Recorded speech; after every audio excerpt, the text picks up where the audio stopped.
స్థానిక సంస్థల ఎన్నికలకు ముందు అధికార కాంగ్రెస్ లో కీలక పరిణామం. అటు పార్టీపై ఇటు ప్రభుత్వంపై పట్టు సాధిస్తున్నారు ముఖ్యమంత్రి రేవంత్ రెడ్డి.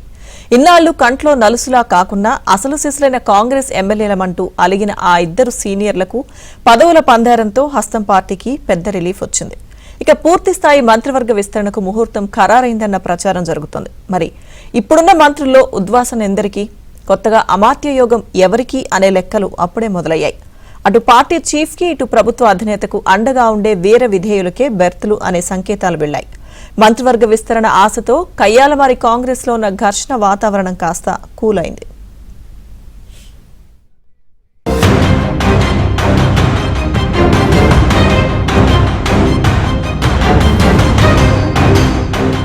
ఎన్నాళ్లు పరస్పరం ఇంటా బయట వివాదాలు, విమర్శలు, ప్రతి విమర్శలతో తల బొప్పి కట్టిన కాంగ్రెస్ లో ఒక కొత్త జోష్ కనిపిస్తోంది. మంత్రివర్గంలో మైనార్టీ వర్గానికి చెందిన అజరుద్దీన్ పేరు ప్రకటించిన 48 గంటల్లోపే మినిస్టర్ గా ప్రమాణ స్వీకారం చేయించారు సీఎం రేవంత్ రెడ్డి. ఆ వెంటనే వ్యూహాత్మక నిర్ణయం ప్రకటించారు. ఎన్నాళ్లు కేబినెట్ పూర్తిస్థాయి విస్తరణకు ఈక్వేషన్స్ రూపంలో ఉన్న అవరోధాన్ని హైకమాండ్ పెద్దలతో కలిసి చాలా చాకచక్యంగా పరిష్కరించారు ముఖ్యమంత్రి. ఆ ఇద్దరు సీనియర్లకు పదవులు కట్టబెట్టి ఇటు పార్టీ పరంగా అటు ప్రభుత్వ పరంగా తన పంత నెగ్గించుకున్నారు రేవంత్ రెడ్డి. ప్రభుత్వం అమలు చేస్తున్న సంక్షేమ, అభివృద్ధి పథకాలను నేరుగా రివ్యూ చేసే అధికారం కల్పించి బోధన్ ఎమ్మెల్యే సుదర్శన్ రెడ్డిని ప్రభుత్వ సలహాదారుగా నియమించారు. ప్రభుత్వంలో కీలకంగా ఉండే సంక్షేమ, అభివృద్ధి పథకాలను కలెక్టర్లతో, డిపార్ట్మెంట్ హెడ్స్ తో నేరుగా రివ్యూ చేసే పవర్ ఇచ్చారు. మంత్రివర్గ సమావేశానికి హాజరయ్యే మంత్రికి ఉండే అధికారాలతో సుదర్శన్ రెడ్డికి కేబినెట్ ర్యాంక్ హోదా కల్పించారు.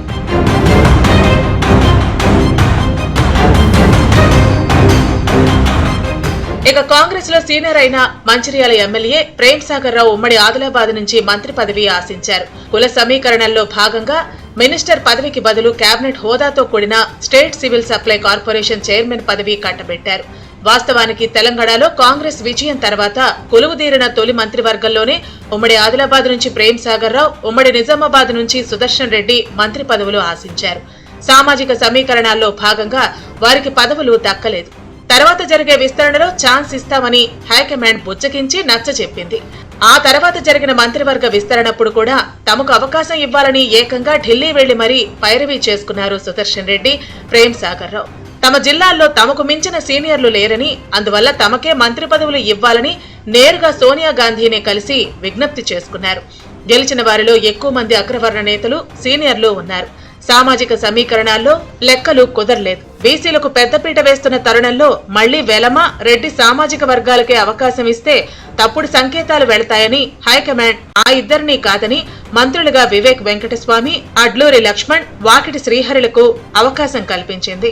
ఇప్పుడు ముచ్చటగా మూడోసారి అజరుద్దీన్ ఒక్కరికే మంత్రివర్గంలో అవకాశం ఇచ్చారు.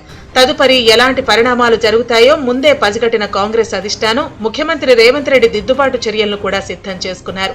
అందుకే అజర్ ప్రమాణ స్వీకారం అయ్యే అవగానే సుదర్శన్ రెడ్డి, ప్రేమ్ సాగర్ రావుల పోస్టింగ్లను ప్రకటించారు. సుదర్శన్ రెడ్డి, ప్రేమ్ సాగర్ రావుల కథ సుఖాంతమవటంతో వీరిద్దరూ మంత్రి పదవుల రేసు నుంచి తప్పుకున్నట్లు అయింది. వీరిద్దరి స్థానంలో బీసీల్లో ప్రాధాన్యం లభించని సామాజిక వర్గ శాసనసభ్యులకు ఛాన్స్ దక్కనుంది. స్థానిక సంస్థల ఎన్నికల తర్వాత కేబినెట్ పునర్వ్యవస్థీకరణ జరుగుతుందని భావిస్తున్నారు. అజరుద్దీన్ తో కలిపి 16కు చేరింది మంత్రివర్గం. ఇంకా 2 బెర్తలను భర్తీ చేయాలి. అయితే ప్రస్తుతం ఉన్న మంత్రుల్లో 4గురిని తప్పిస్తారనే చర్చ జోరుగా జరుగుతోంది. సుదర్శన్ రెడ్డి, ప్రేమ్ సాగర్ రావుల వల్లే పూర్తిస్థాయి కేబినెట్ పునర్వ్యవస్థీకరణ ఇన్నాళ్లు ఆగిందని చెబుతున్నారు. ఆ అడ్డంకి కూడా తొలగిపోవడంతో గుజరాత్ ఫార్ములా ప్రయోగించాలనే యోచనలో కాంగ్రెస్ పెద్దలు ఉన్నారట. మంత్రులందరి చేత రాజీనామా చేయించి కొత్త టీం ఫ్రెష్ గా ప్రమాణ స్వీకారం చేస్తారని చెబుతున్నారు. వివాదాలకు తెరతీసిన, రచ్చ రాజేసిన మంత్రులను గ్యారంటీగా తప్పిస్తారని అంటున్నారు. ప్రాతినిధ్యం లేని బీసీ కులాల ఎమ్మెల్యేలకు ఈసారి 4-5కైనా పునర్వ్యవస్థీకరణలో ఛాన్స్ ఇస్తారంటున్నారు.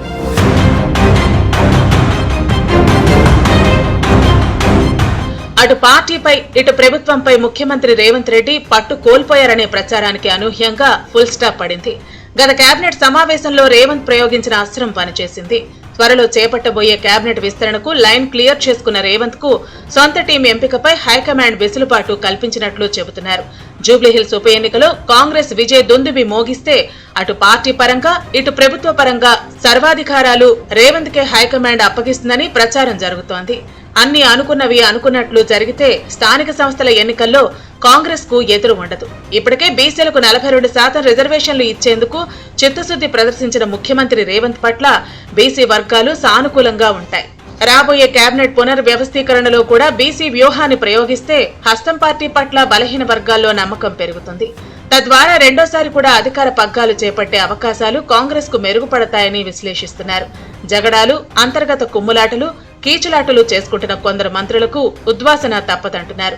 భవిష్యత్తులో తీసుకోబోయే మంత్రులను సామాజిక వర్గాలు, ఉమ్మడి జిల్లాల ప్రాధాన్యతలపై హైకమాండ్ పెద్దలు కసరత్తు చేసి పార్టీకి విధేయులుగా ఉంటూనే ప్రభుత్వాధినేతగా ఉన్న రేవంత్ రెడ్డికి రక్షణ కవచంలో ఉండే వారికే మినిస్ట్రీలో చోటు కల్పించాలని సూత్రప్రాయంగా నిర్ణయించినట్లు సమాచారం.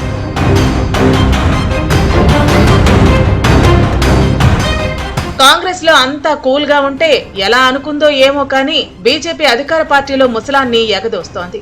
అజరుద్దీన్ కు మంత్రి పదవి ఇవ్వటంపై రగిలిపోతున్న కాషాయ పార్టీ కాంగ్రెస్ మైనార్టీ నేతల్లో చిచ్చు పెట్టే ప్రయత్నం చేస్తోంది. మైనార్టీకి మంత్రి పదవి ఇవ్వాలంటే షబ్బీర్ అలీకి ఇవ్వచ్చు కదా అనే లాజిక్ ను లాగి రాజకీయం చేస్తున్నారు బీజేపీ శాసనసభ పక్ష నేత మహేశ్వర్ రెడ్డి. జీవితాంతం కాంగ్రెస్ కి సేవ చేసిన షబ్బీర్ అలీని కాదని దేశద్రోహి ఆరోపణలు ఉన్నా అజరుద్దీన్ కి మంత్రి పదవి ఎందుకిచ్చారని నిలదీస్తున్నారు. జూబ్లీహిల్స్ ఎన్నికల కోసం ముఖ్యమంత్రి రేవంత్ రెడ్డి ఇంతలా దిగజారుడు రాజకీయాలు చేస్తున్నారని దుయ్యబట్టారు మహేశ్వర్ రెడ్డి. బీజేపీ విమర్శలను ఖండాలుగా ఖండించారు పీసీసీ చీఫ్ మహేశ్వర్ గౌడ్.